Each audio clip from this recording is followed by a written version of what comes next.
Sean O'Malley has come out on his podcast to talk about his loss and break down some of, what happened last Saturday night. And I am here to react to what he's saying. And let's see, how accurate, his recollection of things are. Last time he claimed he won the fight. I won the first, third, and fifth round. And I challenge all you fucking little dorks that think that I got my ass kicked to go and rewatch that fight. This time, I don't think there's any question, and this isn't to shit on Sean O'Malley, guys. I don't want you guys to think I'm making a video just to, just shit on him, because like I said it on Sunday night when I released my video reacting to UFC 316. I feel bad for O'Malley. You could see this guy, he came in, he trained a lot harder, he looked bigger, he looked more in shape, and I still think if anybody is going to beat Merab right now, it is either going to be like Corey Sandhagen or Sean O'Malley. That is my opinion. Even, both those guys, clearly, I think still, it's a long shot that they beat Merab at this point. If you want to add Umar in a trilogy, you could add him. But yeah, we see that Schmitty was invited to the after party, guys, and I'm just grateful, man, because Schmitty last time, he was done slime. I don't give a fuck about the after party. The thing that I fucking care about is I want to be with these boys because I'm part of the team. I don't care if it's up in the after room or if it's in the nightclub. And there was a whole bunch of people that were all together and no one said, "Where's Schmitty?"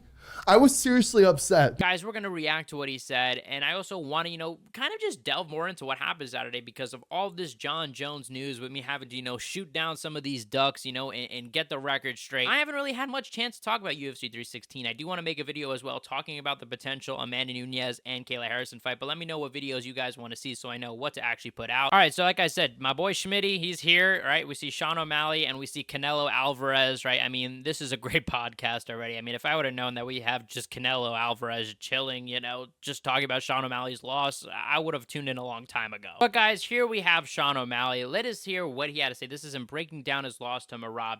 Will he reveal to us that, he should have smoked, he should have gooned? I mean, let's hear what Sean O'Malley has to say. God damn it, we prepared the absolute best we could. Yeah. Second round, you did a great job wrestling more, and just like DC said, that felt like the tide was kind of turning towards us. But at the end of the day, I'm like, that Merab, I feel like was already a different Merab than we fought at the Sphere. Yeah, absolutely. Yeah, I mean, the guy is a fucking tank. He felt different. He's a goddamn machine. He felt stronger. And from those front headlocks, usually in the last fight, front headlocks, he'd just get an S grip, pinch his elbows, and just kind of sit there and cook the clock a little bit. This time, as soon as he went front headlock, he even did it in the second round, I believe.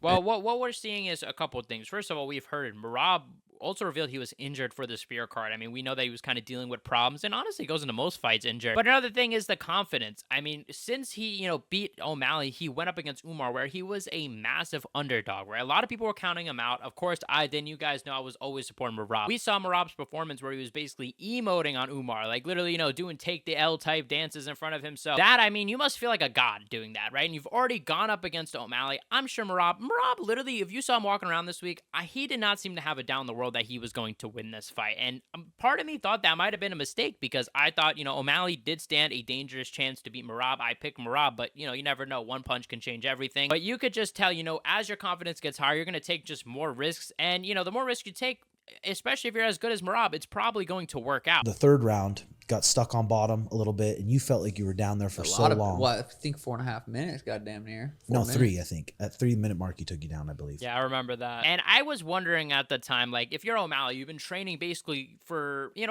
much, honestly, let's be honest, close to a year. He lost the fight in the Spear in September. I'm sure this loss, he's nonstop thought about what he could do differently. Basically, he's preparing mentally and physically, for close to 9 months or so. I don't know. I believe it was 3-minute mark. But he went to that high elbow, and you rolled a little too early, and he had that power guillotine locked up, and then that's all she wrote. That's all she wrote. God, it was weird because I didn't feel like it was gonna be tight. Cause like I felt like he was gonna kind of stall in that position like he does, and it just it got tight fast. I was like, oh fuck, I didn't realize how much time was left. I wish I would have fucking tried to play just been in my guard more instead of try to get up and make something happen. But that's all, no excuses. Well, we've seen a lot of people. Camp was fucking really good. A lot of people regret this. That's what kind of Dustin Poirier said. I remember against Khabib, he's like, I wish I would have just stayed in my guard. And we saw him against Oliveira, and it didn't work. So it just goes to show. I mean, it might not work no matter what. That's all, no excuses. Had a great camp. Camp was fucking really good. Training camp, the sparring was good. So no Everything was excuses from excellent. O'Malley. Excelente.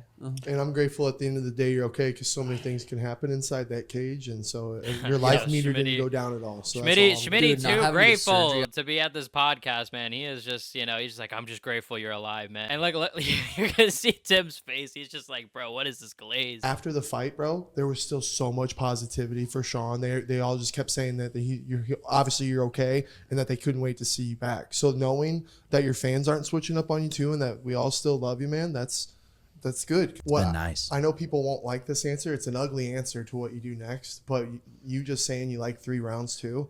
I think Umar's a perfect matchup. And I know people won't like that 'cause what is Schmitty doing, bro? Schmitty's being an L-ass mans. What the hell is this, bro? Look at Sean. Look at Sean right there. He's like, bro, really? I just went up against a grappler, and you're gonna tell me I need to go up against Umar? Like, this is like, you know, when Nate Diaz, you know, signed his friend up to fight Hamzat. No, there's levels to this, and I don't even want to hear his name. So he needs at least a couple Hey, years of more fights? Hamzat, if you in there, don't be a bitch. My boy's right here. Fight him. We're talking my name, and anybody in there. That is what's going on right now. I cannot believe this, and just Sean's face just says it all. he's another grappler, but I do think, Yo, and it showed, look. I think you've improved enough to where I think you'd be able to handle his grappling, and I think you would not. I understand a fan saying this, but your own friend is pretty crazy. I think you've improved enough to where I think you'd be able to handle his grappling, and I think you would knock Umar out, and that's a bigger name. When it comes to Figgy, just lost his last fight too. I wonder if Figgy. Right? Yeah, Corey's beat him. And so Yeah, but Umar Figgy's- lost his last fight. Also, by the way, guys, Figgy's not going to be able to fight for like a year because I think he tore his ACL against Corey. Just lost his last fight too. I wonder if Figgy. Right? Yeah, Corey's beat him. And so Umar lost his last fight. Between those two, I'd rather you get the win over a Nurmagomedov name like that. And I totally mean, yeah, think it's a he would toss-up. starch It's a Umar. toss-up. Well, let me put Yeah, it this I way. It's definitely more impressive if he beats Umar. But I don't know. I think Figgy is a big enough name that I think Sean should probably go for him. It's an easier win. It's a way to bounce back, and it's against a former champion. It's respectable. I think he would probably win that fight, just given how we've seen, you know, Figgy not look as good, and he's getting a surgery. So I don't know. Yeah, I mean, Umar's fucking super. Everybody in the top 10, top 15 is so skilled. He is ranked 6. Yeah, What's Umar?